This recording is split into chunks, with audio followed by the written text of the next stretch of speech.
दर्शकगण, श्रोतागण, भाई और बहनों, मातृशक्ति को नमन। खास, विशेष, अच्छा इंसान बनाने वाला, हमें जीवन में तरक्की देने वाला और जीवन के कई नए नए जो है विषयों का उद्घाटन करने वाला, मन को लुभाने वाला, तन को शांति देने वाला, मन को शांति देने वाला, हमारे बुद्धि को स्थिर रखने वाला, प्रज्ञा को जागृत करने वाला, अध्यात्म को आगे बढ़ाने वाला, धर्म में रुचि पैदा करने वाला कार्यक्रम में आप सभी का हार्दिक स्वागत है, अभिनंदन है, सत्कार है। कार्यक्रम में हम प्रतिदिन नए नए विषयों के साथ प्रवेश होते हैं और हर विषय जीवन की किसी न किसी दिशा को उद्घाटित करता है, कोई न कोई शिक्षा देता है। ऐसा कोई भी विषय पुनः नहीं दिखाया जाता है जो मानव को या प्राणी मात्र को शिक्षा, सुकून, शांति, आनंद, प्रेम न दे। तो आज उसी क्रम के अंदर एक बहुत सुंदर विषय लेकर के हम आपके सामने प्रस्तुत हो रहे हैं। आज का विषय सुसंस्कार द्वारा जीवन में शांति।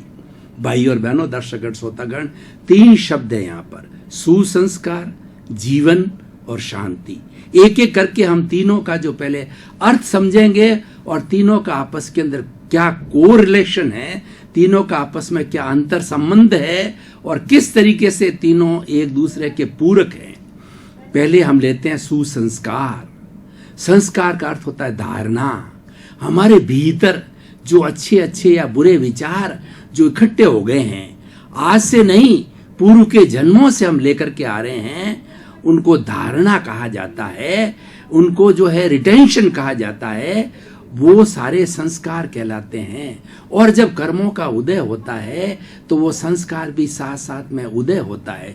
इसीलिए कई बार लगता है ये व्यक्ति तो इतना अच्छा व्यक्ति है और ये क्या करने लग गया, ये कैसे पागल हो गया और ये किस तरीके से गालियां दे रहा है और किस तरीके से अपशब्द बोल रहा है, कभी नहीं बोलता। कारण ये है कि पूर्व जन्म के जो संस्कार है, पूर्व जन्म के कर्म है, वो उदय में आते हैं। व्यक्ति कर्मों के अधीन, बुद्धि कर्मानुसारिणी। हमारी बुद्धि है, जैसे कर्मों का उदय होता है उसके अनुसार बुद्धि हो जाती है। अच्छे कर्म होते हैं तो अच्छी बुद्धि चलती है, बुरे कर्म होते हैं तो बुरी बुद्धि चलती है। सुसंस्कार को हम विचार कह सकते हैं, हमारे भाव कह सकते हैं, हमारा चिंतन कह सकते हैं और उसके बाद के अंदर हमारी थिंकिंग कहा जा सकता है। ये सारे संस्कार कहलाते हैं। अब सुसंस्कार का मतलब अच्छे, हम जो बात करेंगे कुसंस्कारों की बात नहीं करेंगे, सुसंस्कारों की बात करेंगे, क्योंकि कुसंस्कार तो भरे पड़े हैं। कुसंस्कार बच्चे को सिखाने के लिए हमें कोई प्रयास नहीं करना पड़ता है। किसी भी व्यक्ति को कोई भी कुसंस्कार सिखाने के लिए हमें कोई प्रयास नहीं करना पड़ता। प्रयास सुसंस्कार सिखाने के लिए करना पड़ता है। इसका कारण क्या है? हर जीवित प्राणी में 10 तरह की संज्ञा होती है। आहार, भय, मैथुन, परिग्रह, क्रोध, मान, माया, लोभ, लोक और ओग संज्ञाएं। ये संज्ञाएं से वशीभूत होकर के व्यक्ति कुसंस्कार के अंदर जाता है और वो ऑटोमेटिकली जाता है।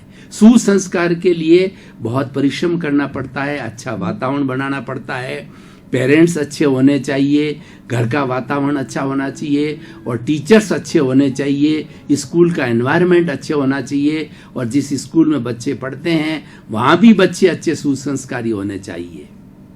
ये बात हुई सुसंस्कार। अब जीवन क्या है कि जन्म से लेकर के मृत्यु के बीच का जो पीरियड होता है, 50, 60, 70, 20, 30 जितने भी वर्ष व्यक्ति जीवन जीता है वो जीवन कहलाता है। और हर व्यक्ति, हर प्राणी जीवन जीता है, इसको हम आयुष्य कर्म कहते हैं। और ये आयुष्य कर्म लेकर के व्यक्ति आता है, व्यक्ति रिजर्वेशन करवा कर आता है। और जैसे इस शरीर के अंदर मैं आया हूं तो आने से पहले कितने समय इस शरीर के अंदर में मेरी आत्मा रहेगी, कितना जीवन होगा, पहले डिसाइड हो जाता है। यानी कि जो जन्म के साथ साथ में मृत्यु डिसाइड हो जाती, रिटर्न टिकट साथ में आता है। तो उसको 2 छोर के बीच, 2 तटों के बीच का जो काल होता है वो जीवन कहलाता है। और तीसरा शांति।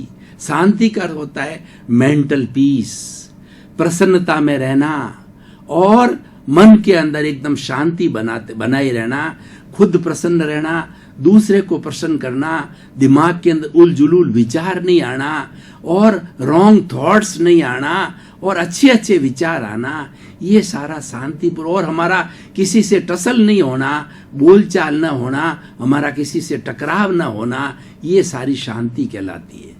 तो भाई और बहनों, दर्शकगण, श्रोतागण, आज का जो हमारा विषय है सुसंस्कारों द्वारा जीवन में शांति, ये बिल्कुल सही है। अगर हम प्रारंभ से अच्छे संस्कार लेते हैं, ऐसा कहा जाता है कि माँ बच्चे की पहली पाठशाला होती है, और माँ जो पहले बच्चे को तुतली भाषा के अंदर अ आ ई या ABCD या अपनी कोई भी मातृभाषा सिखाती है, तो वो माँ सिखाती है, इसलिए उसको मदर टंग कहा जाता है। और मदर टंग हरेक को प्रिय होती है, क्योंकि वो प्रारंभ से मदर द्वारा सीखी जाती है और वो स्टार्ट के अंदर सीखता है। तो इस तरीके से माँ होती है, बहुत अच्छे सुसंस्कार देने वाली होती है। पेरेंट्स अच्छे संस्कार देने वाले होते हैं सबसे पहले, क्योंकि बच्चा 5 साल का जब तक होता है पेरेंट्स के साथ के अंदर रहता है, दादा दादी के साथ में रहता है, भाई बहनों के साथ में रहता है, यानी होमली एनवायरनमेंट में रहता है। तो सबसे पहले जैसे पेरेंट्स अगर अच्छे हों, पेरेंट्स मेंटल पीस वाले हो, पेरेंट्स स्वयं जो है टॉलरेंस पावर वाले हों, अच्छे संस्कार से हो, ईश्वर प्राणिधान, ईश्वर में विश्वास करने वाले हों, हर एक के साथ अच्छा व्यवहार करने वाले हों, संवेदनशील हो और किसी के दुख में उनको दुख लगे, किसी की हेल्प करे और किसी से हेल्प ले, यानी उनके जीवन के अंदर अच्छी बातें, अच्छाइयाँ हो, तो बच्चा भी उनको देख देख करके वह सुसंस्कारी बनता है। बच्चा जो होता है एक खुली पुस्तक की तरह होता है, एक खाली स्लेट की तरह होता है, उसके ऊपर आप चाहो जो लिख सकते हो, उस खुली पुस्तक से आप चाहो जो लिख सकते हो, और वही सुसंस्कार कहलाते हैं। उस बच्चे को प्रारंभ से आप चोरी की जो आदत डाल सकते हो और उसको ईमानदारी की आदत डाल सकते हो, प्रारंभ से जैसे जिस लाइन के अंदर उसको डालना चाहते हो, जैसे पेरेंट्स है, जैसी उनकी समझ है, वैसा बच्चा बनने लग जाता है। तो भाई और बहनों, दर्शकगण, श्रोतागण, सुसंस्कार सबसे पहले व्यक्ति फैमिली से सीखता है। वो भाई बहनों के साथ में रहता है, दादा दादी के साथ में रहता है, सबका कुल मिलाकर के कंपोजिट एनवायरनमेंट होता है, जिसको फैमिली एनवायरनमेंट कहा जाता है, जिसको खानदान कहा जाता है। हमारी भारतीय संस्कृति में खानदान देने की बड़ी लंबी प्रथा है, और जो हमारा जो शादी सिस्टम है, हमारा जो विवाह सिस्टम है, उसके अंदर खानदान देखा जाता है कि ये बच्ची या बच्चा किस खानदान का है। खानदान का अर्थ होता है, अगर मान लो अच्छा खानदान हुआ तो सुसंस्कारी होगा, उसके अंदर अच्छे संस्कार होंगे, व्यसन मुक्त होगा, लूज टेम्परामेंट वाला नहीं होगा, सबके साथ एडजस्ट होने वाला होगा, दूसरे के दुख को दुख समझने वाला होगा और उसको अंडरस्टैंड करने वाला होगा, हर एक साथ में हिलमिल करके रहने वाला होगा। तो इस तरीके से खानदान, उसी के नाम से खानदान बनता है कि हमारे परिवार के अंदर हम किस तरीके से जीते हैं, कैसे संस्कारों के साथ जीते हैं। सुसंस्कारों द्वारा जीवन में शांति। अगर हम सुसंस्कार लेते हैं, चाहे छोटा बच्चा हो, चाहे जो है किशोर हो, चाहे युवा हो, चाहे युवती हो, चाहे बुजुर्ग हो, अगर उसके पास में अच्छे संस्कार है तो उसका जीवन अच्छा है और उसके जीवन में हमेशा शांति बनी रहती है।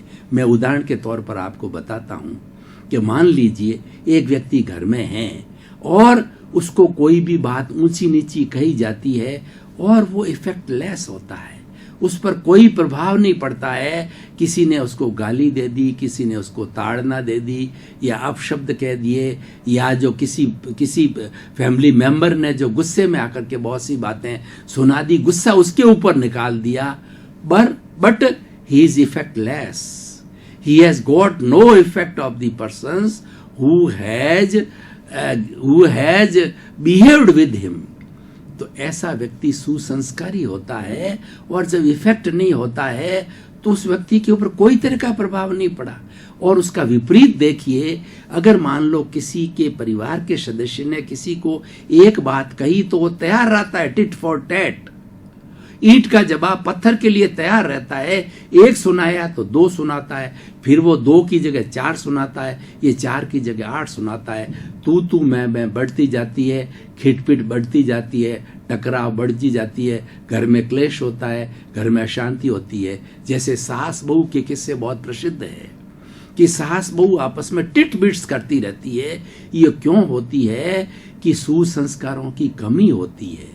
अगर उन दोनों में से एक के अंदर टॉलरेंस पावर हो, एक बोले और दूसरी उसको बर्दाश्त कर ले, तो फिर बोलने वाली सामने उसका तांता चलेगा नहीं। उसका तांता कब चलता है, उसको खुराक मिलनी चाहिए। एक के बाद दो सुनावे, फिर तब उसको जो है वो खुराक मिलती है। दो के बाद चार सुनाने की, नेले पे देला मारने की बात होती है। तो ये सब अच्छी बातें नहीं है, ये कुसंस्कार की बातें अच्छी होनी चाहिए। घर के अंदर जो है इस तरह से खिटपिट की बात करें, उसकी जगह अच्छी बात करिए ना आप। मान लीजिए कि अच्छी बात करने के लिए है भाई सुबह उठें, हम चलो घूमने के लिए चलें, और अभी सुबह उठ करके हमारी भगवान की भक्ति, जो अपना भगवान है, जैसे हम लोग जैनी लोग हैं तो नवकार मंत्र नमो रियंताणंग, नमो सिद्धाणंग, नमो हरियाणंग, नमो उज्जाणंग, नमो लोहे सब्ब सावणंग, ऐसो पंच नमुकारो सब्ब पाव पणासणो, मंगलाणंग च सब्बे सिंह पड़मंग अवई मंगलंग। ये पूरा मंत्र है।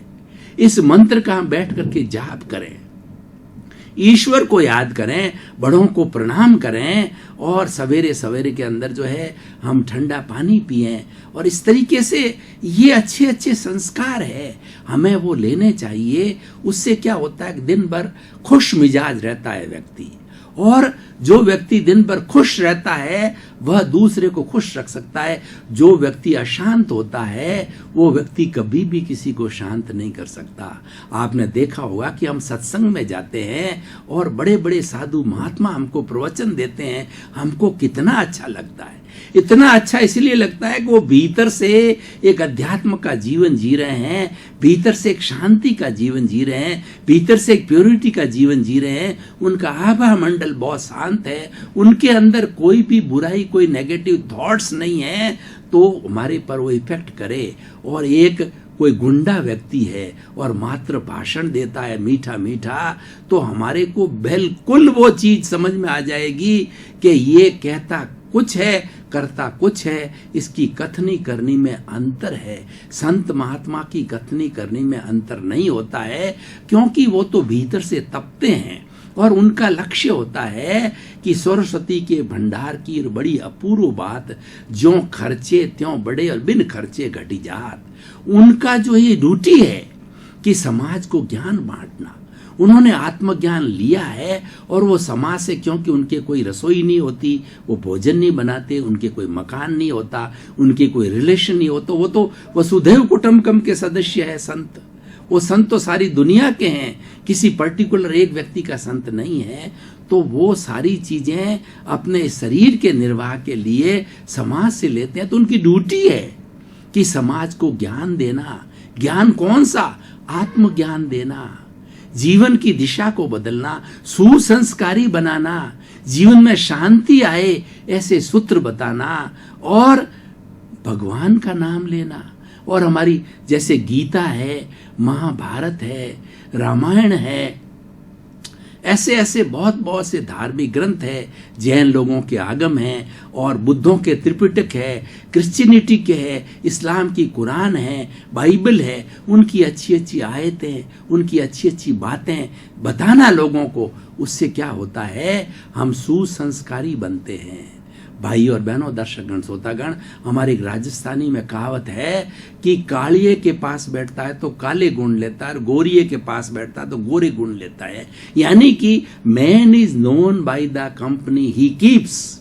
व्यक्ति का संगत का बहुत असर पड़ता है। आप करके देख लीजिए कि आप अच्छे लोगों की संगत में रहेंगे तो आपको अनुभव होगा कि आपके भीतर में अच्छाइयाँ आ रही है, आपके भीतर में अच्छा परिवर्तन हो रहा है। और आप व्यसनी लोगों के साथ बैठ रहे हैं, बुरे लोगों के साथ में, अय्यासी लोगों के साथ बैठ रहे हैं। हालांकि आप कितना ही पवित्र हो, लेकिन धीरे धीरे कभी न कभी उसके चुंगल में आ सकते हो। कभी न कभी वो अपनी मीठी मीठी और चुपड़ी हुई बातों हाथों के अंदर आपको व्यसन टेस्ट करा देगा, अफीम टेस्ट करा देगा, गांजा टेस्ट करा देगा, ऐसी चीज का आपको स्वाद लगेगा और फिर आप लेने लग जाएंगे। अय्यासी लोग ऐसा गलत आपको एक बार टेस्ट लगा देंगे और आप करते जाएंगे। तो ये सब कुसंस्कार है। हम कुसंस्कारों की बात नहीं करते, हम सुसंस्कारों की बात कर रहे हैं। हमारा विषय सुसंस्कार है। तो इसलिए जो व्यक्ति सुसंस्कार एक मैजिक है, सुसंस्कार जिसने रखा है अपने जीवन के अंदर और उस जीवन को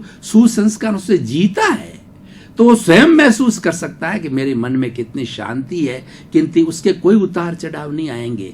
और जो व्यक्ति कुसंस्कारों में जीते हैं, जैसे झूठ बोलते हैं, तो एक झूठ को छिपाने के लिए 100 झूठ बोलने पड़ते हैं। तो हर वक्त उसके अंदर भय रहता है, झूठ बोलने वाले के अंदर भय रहता है, टेंशन रहता है, स्ट्रेस रहता है और स्ट्रेन रहता है। ये कुसंस्कार है। वो व्यक्ति अशांत रहता है, वो व्यक्ति डिप्रेशन के अंदर चला जाता है। और जो सच्ची बात कहने वाला है, अगर व्यक्ति से गलती, टू एयर इज ह्यूमन, व्यक्ति गलती का पुतला है और ये करेगा। 3 तरह के लोग होते हैं। एक तो क्या है कि गलती करके दूसरी बार गलती न करे, सुधार कर ले, वो इंसान है। और गलती करे ही नहीं है, वो भगवान है, वह ईश्वर है। और तीसरा होता है गलती करता ही रहे, अपना सुधार नहीं करे तो पशुवत होता है। इसलिए इंसान गलती करता है और तुरंत सुधार कर लेता है। तो इसीलिए भाई और बहनों, दर्शकगण, श्रोतागण, कितना सुंदर विषय है। इस विषय पर घंटों घंटों पर चर्चा की जा सकती है। अब क्या इस हमारी जैसी परंपरा है पुनरुत्थान कार्यक्रम की कि हम हर एपिसोड को, हर विषय को कसौटी पर कसते हैं, उसकी रिलेवेंस, उसकी सामाजिक उपयोगिता, उसकी प्रासंगिकता। तो आज के इस युग के अंदर ये पूरी 7 अरब की जनसंख्या के ऊपर आज का विषय मोस्ट रिलीवेंट है, बहुत प्रासंगिक है और ये बहुत ही उपयोगी विषय है। It has got great social utility. हम संस्कार अच्छे रखते हैं, हमारा सभी समस्याओं का समाधान हो जाता है। और आज ये जितनी भयंकर बड़ी बड़ी बीमारियां जो हमारे समाज में, विश्व में चल रही है, आतंकवाद, हिंसा, असंवेदनशीलता, घूसखोरी, रेप, बदमाशी, चरित्रहीनता, इन सब का कारण कुसंस्कार है कि बच्चे को प्रारंभ से सुदृढ़ नहीं किया गया, उसकी नींव कमजोर रही, या प्रारंभ से उसमें अपराध के जो है वो बीज बो दिए गए, अपराध के कुसंस्कार डाल दिए गए। तो अपराध के कुसंस्कार के, अपराध के लोग तैयार है, अपराधी संस्थाएं तैयार है, अपराधी व्यक्ति तैयार है आपको अडॉप्ट करने के लिए। और आप उस दिशा के अंदर चले जाते हो और आप सुसंस्कारी हो तो इतने मजबूत होते हैं कि आपको झंझावत भी नहीं हिला सकते हैं। आप देखिए, जो चंदन का पेड़ होता है ना, उसके ऊपर भुजंग लिपटते रहते हैं, क्योंकि उनकी सुगंध के कारण जो है वो भुजंग, उनकी सुगंध के कारण जो सर्प उस पर लिपटते रहते, सुगंध लेने के लिए कितना ही लिपटे, लेकिन चंदन कभी विषैला नहीं होती है। सूरदास की काली कमरिया चढ़े न दूजो रंग।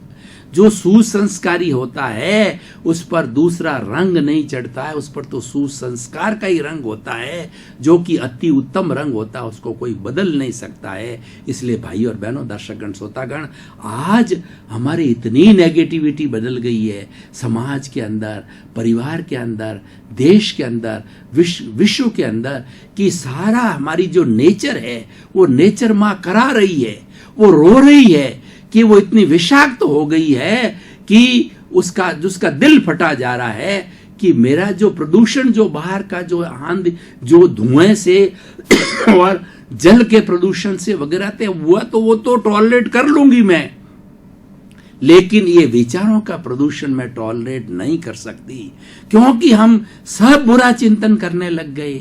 हम पैसे की तरफ दौड़ रहे हैं, एन केन प्रकारेण धन आना चाहिए, by hook and crook we should earn the money because we have made the yardstick of the wealth as a symbol of our social status.